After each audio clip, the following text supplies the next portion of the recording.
so I'll reset everything.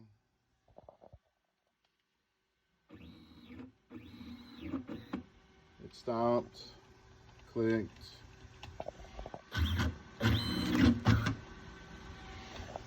Stopped, clicked.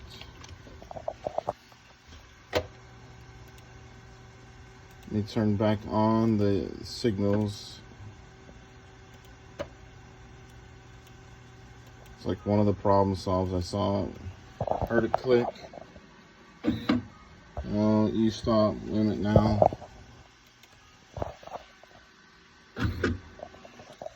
You stop limit triggered. That's making a lot of noise down in there. I don't smell anything broke. I don't see anything visually broke.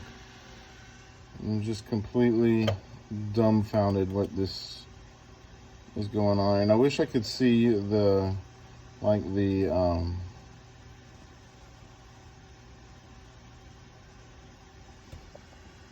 mill portion where you can see like the active. I don't know where that would be on this one. Anyway, I